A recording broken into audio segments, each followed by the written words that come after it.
لوگ سمجھتے ہیں فقط امام بارگاہ عبادت کا مقام ہے. گھر میں جیسی عبادت ہو سکتی ہے نا ویسی امام بارگاہ میں بھی شاید نہ ہو سکتی. مولانا گھر میں کون سی عبادت ہو سکتی ہے؟ علامہ طباطبائی کے اسٹوڈنٹس جب تھے نا ان کے پاس آتے تھے کہ ہمیں کوئی وظیفہ بتائیے، تو علامہ طباطبائی پوچھتے تھے کہ شادی شدہ ہو یا غیر شادی شدہ، میرڈ ہو یا ان میرڈ. وہ کہتے تھے کہ قبلہ صاحب اس سے کیا فرق پڑتا ہے؟ کہتے نہیں فرق پڑتا ہے، دونوں کا وظیفہ الگ الگ ہے. تو اگر کوئی کہتا تھا کہ میں میرڈ ہوں تو جواب دیتے تھے کہ تمہارا وظیفہ پتہ کیا ہے؟ اگر گھر میں کوئی ناچاقی ہو گئی، کئی مرتبہ وہ جو ٹینشن اسکلیٹ ہو رہی ہوتی ہے، کبھی کسی کی طرف بد اخلاقی ہو رہی ہوتی ہے، اس پر صبر کرتے ہوئے چپ ہو جانا یہ آپ کی زندگی کی ساری نماز شب کے ثواب سے افضل ہے. یہ ہے گھر عبادت کا مقام، گھر ریاضت کا مقام ہے. گھر میں زندگی حقوقی نہیں ہے، فقط اخلاقی ہے. یہ بات جملہ پہنچا؟ حقوقی کا مطلب ہوتا ہے میرا حق ہی ہے، یہ میرا رائٹ ہے، میں لے کے رہوں گا. یہ آپ اپنے بزنس کے معاملات میں کر لیجئے، آپ اپنے جاب کے لیے جو آپ کا حق ہے وہ آپ لیجئے، لیکن گھر کے معاملے میں جو میرا حق ہے وہ میں لے کے رہوں گا نا. کبھی کبھی زندگی اخلاقی ہے، آپ نے درگزر کر کے چلنا پڑتا ہے. یہ وہ گھر کی عبادت ہے جو آپ امام بارگاہ میں نہیں کر سکتے. یہ گھر میں عبادت ہے، اور اس گھر کی عبادت کا ثواب اتنا بڑا ہے کہ ہو سکتا ہے کہ ہماری مستحب عبادتوں کے کتنے ثواب سے افضل ہو جائے. یہ ہمیں عجب ہے. انسپریشن ہے سیدہ کا گھر. امیر المومنین جائیں رسول اللہ کی خدمت میں، اے علی آپ نے اپنی زوجہ کو کیسا پایا؟ نعم العون علی طاعت اللہ، میں نے فاطمہ زہرا کو عبادت خداوندی میں بہترین مددگار پایا. سیدہ کو عبادت خداوندی میں مددگار پایا، وہ علی کے جو خود کل ایمان ہے. اللہ اکبر، اللہ اکبر. تو یہ جو گھر کی کیفیت ہے، لہٰذا رسول اللہ فرمائے کہ لولا علی لم یکن لفاطمہ کفن، اگر علی نہ ہو تو فاطمہ کی کوئی برابری کرنے والا ہی نہ، کوئی ہم کف ہی نہ. کون علی؟ علی قطب عالم امکان ہے. ہاں، عالم امکان کا مرکز علی ہے. کاش اس لفظ کے لیے موقع ہوتا تو میں سمجھاتا آپ کو کیا مطلب ہے اس کا. قطب عالم امکان ہے. ہاں، علی مولا المومنین ہے، علی یعصب الدین ہے، علی نبی عظیم ہے، علی مبیت الشرک والمشرکین ہے، علی قاتل الناکثین والقاسطین والمارقین ہے، ابو الیتامى والمساکین ہے، باب حکمت رب العالمین ہے، عمود الدین ہے، اول العابدین ہے، علی شبیہ ہارون ہے، نفس الرسول ہے، زوج البتول ہے، سیف اللہ المسلول ہے، امیر البررہ ہے، قاتل الفجرہ ہے، قسیم الجنت والنار ہے، سید العرب ہے، کشاف الکرب ہے، صدیق اکبر ہے علی. اللہ اکبر. حیدر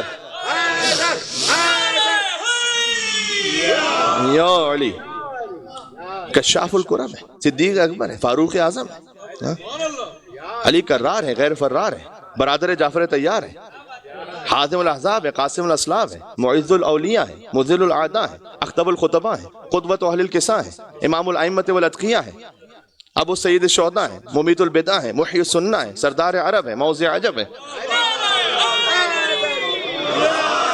لیث الغابہ ہے، حسن الامین ہے، زرقام ہے، ابو الایتام ہے، ولی اللہ ہے، سر اللہ ہے، موضع سر اللہ ہے، باب حکمت اللہ ہے، نفس رسول اللہ ہے، ولی اللہ ہے، عین اللہ ہے، لسان اللہ ہے، جنب اللہ ہے، اور حب علی رحمت اللہ ہے، اور بغض علی لعنت اللہ ہے. یا علی، اس علی کے نعم العون علی طاعت اللہ. فاطمہ زہرا اس علی کی مددگار ہیں، ان علی کے عبادت خداوندی. Can you imagine? اب آپ کیا کہہ سکتے ہیں؟ گھر میں دیکھیں، اس وقت آپ ویسٹ میں رہ رہے ہیں، میں بھی ویسٹ میں تو وہ نہیں ہے میلبرن آسٹریلیا، لیکن کہا ویسٹ کا حصہ جاتا ہے وہ، لیکن میں وہاں سے جو آ رہا ہوں تو ہمارا کلچر تقریباً ایک ہے. سوسائٹی میں جو آپ پرابلم فیس کر رہے ہیں تقریباً ہم بھی وہیں دیکھ رہے ہیں وہ سب چیزیں. مثلا آپ جانتے ہیں کہ اب تو فیملی کا تصور ہی آہستہ آہستہ ختم ہو جا رہا ہے سوسائٹی میں. ماشاءاللہ مومنین تو بچے ہوئے، پھر بھی ذکر امام حسین السلام کی برکت سے. یہ ہمیں اندازہ نہیں ہے. ہم یہ کہتے ہیں کہ امام حسین السلام کا ذکر، اس میں بھی ہم دنیا جہاں کی سوشلائزنگ اور پتہ نہیں کیا کیا چیزوں کو بیان کریں گے. یہاں سے جو صحیح توحید اور رسالت و ولایت ہے، کئی مرتبہ مجلس اسے خالی ہے. افسوس کی بات ہے. مصائب کو بھی کہتے ہیں کہ تھوڑا سا مولانا چھوٹا کریں، بہت لمبے مصائب ہوتے ہیں. محرم ہے ہی مصائب کا بھائی. ہمیں معلوم نہیں ہے کہ اس سے ہماری تزکیہ نفس، اس کی اٹیچمنٹ کیا ہے ہماری امام حسین علیہ السلام کے ساتھ. بہرحال لیکن یہ جو معاملات ہیں اس وقت، تو فیملی کے ساتھ نہیں رہنا چاہتے. فیملی کا انسٹیٹیوشن ختم ہو گیا لیونگ ریلیشن شپ میں. اس کے بعد ڈیورس ریٹ بہت زیادہ بڑھ گیا، اور پھر آہستہ آہستہ اس کا ٹرکل ڈاؤن افیکٹ کمیونٹیز میں بھی ہوتا ہے، ہماری کمیونٹی میں بھی ہو جاتا ہے. کئی مرتبہ آپ سنتے ہیں کہ اب 20 سال سے ایک شادی تھی، 25 سال 30 سال سے ڈیورس ہو گئی. ویسٹ میں اگر بہت ہائی مورل گراؤنڈ بھی ہو نا، ان کا میکسیمم لیول یہ ہے کہ husband and wife they are faithful to each other and they live for each other. Islam نے فقط اتنا تصور نہیں دیا، اسلام نے اس سے بڑھ کے تصور دیا. شوہر اور زوجہ ایک دوسرے کے لیے جئیں، یہ ان کا سب سے پیک مورل لیول ہے.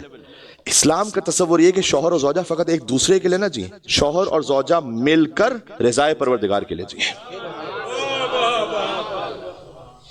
ایک دوسرے کے مددگار ہو۔ اب کتنی مرتبہ مائیں بہنیں وہ آ کر علماء سے رابطہ کرتی ہیں کہ مولانا مثلاً میں حجاب کرنا چاہ رہی ہوں، میرے شوہر نہیں حجاب کرنے دیتے، ہوتا ہے بات۔ تو میں کبھی کبھار سوچتا ہوں کہ قیامت کی منزل وہ ہوگی کہ جب باپ اپنے بیٹے سے بھاگ جائے گا، بھائی بھائی کو چھوڑ دے گا، اس وقت ہمیں اپنا حساب دینا مشکل ہوگا، تو ہم کسی اور کا حساب کیسے دیں گے کہ ہم نے روکا تھا انہیں خدا کے راستے پہ چلتے ہوئے، اس کا حساب کون دے گا؟ شوہر زوجہ مددگار ہوں اللہ کی راہ میں آگے بڑھنے کے، یہ ہے وہ گھر کے جو فاطمہ الزہرا سلام اللہ علیہا کا گھر ہے۔ سبحان اللہ، کہ جہاں پر حسین ابن علی عاشور کے دن یہ کہیں کہ میں یزید جیسے کی بیعت کیسے کر لوں، اس لیے کہ میری تربیت جس گود میں ہوئی ہے وہ گود مجھے اجازت نہیں دیتی کہ یزید جیسے کی بیعت کی جائے۔ یہ نور فاطمہ زہرا ہے امام حسین علیہ السلام سے جو ظاہر ہو رہا ہے، بات واضح؟ تو عزیزوں بس میں زیادہ طول کلام نہیں، بات کو میں آہستہ سے سمیٹوں گا۔ تو ایک منزل وہ ہے کہ جہاں پر وہ معرفت اور عرفان کی منزل ہے کہ جو میں نے جہاں سے بات شروع کی تھی، جہاں رسول اللہ کو بلایا گیا عرش پر نور فاطمہ لینے کے لیے، وہ ہم خالی سن سکتے ہیں، وہ ہم پڑھ سکتے ہیں، اس میں ہم کیف کو ایک محسوس کر سکتے ہیں، روحانی لذت کو، اور اس کے بعد ہماری نظریں جھکی ہوئی ہیں یہاں پر۔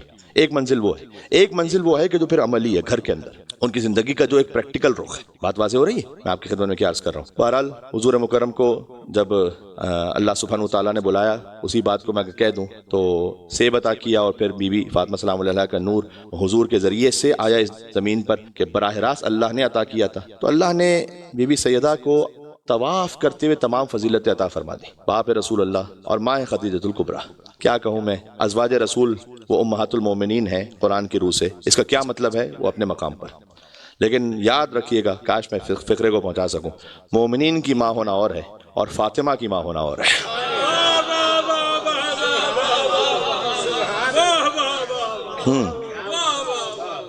تمام ازواج رسول امہات المومنین تو ہیں، لیکن سب فاطمہ کی ماں تھوڑی۔ ہاں، مومنوں کی ماں ہونا اور ہے، فاطمہ کی ماں ہونا اور ہے۔ کیا ہی پاکیزہ غذا ہوگی بی بی خدیجۃ الکبریٰ سلام اللہ علیہا کے گھر پہ کہ اللہ نے کہا وَوَجَدَكَ ضَالًّا فَهَدَىٰ وَوَجَدَكَ عَائِلًا فَأَغْنَىٰ، آپ تنگ دست تھے تو میں نے غنی بنایا آپ کو، فَأَغْنَاهُ بِمَالِ خدیجہ۔ کیا سیدہ سلام اللہ علیہا کا جو خانوادہ ہے اس میں اتنی پاکیزہ ترین غذا ہے کہ اللہ سبحانہ وتعالیٰ کہتا ہے کہ خدیجہ کے مال سے جو آپ غنی بنے ہیں یہ میں نے بنایا غنی۔ ایک علی کے باپ کے لیے کہا الم یجد کا یتیمن فآویٰ، آپ یتیم تھے تو میں نے پالا، تو پالا تو ابو طالب نے تھا، اللہ نے تو ڈائریکٹ آ کے پالا نہیں تھا نا، ابو طالب نے زمین پہ پالا۔ اللہ کہتا ہے یہ پالنا اتنا محترم ہے کہ میں نے پالا۔ بھائی خدا کے بعد جو سب سے بڑا ہے، خدا کے بعد مصطفیٰ سب سے بڑے ہیں، خدا کے بعد جو سب سے بڑا ہے وہ ابو طالب کی گودی کا پلا ہے۔ ابو طالب کیا ہی شان ہے آغوش ابو طالب کی کہ جو اس میں پل جائے یا نبی ہو جاتا ہے یا امام ہو جاتا ہے، یہ شان ابو طالب ہے۔ ابو طالب فقط، اب میں بات نکل جائے گی تو پھر میں کہیں اور بات شروع کرتا ہوں، میں خانوادہ زہرا سلام اللہ علیہ پر اگر بات کروں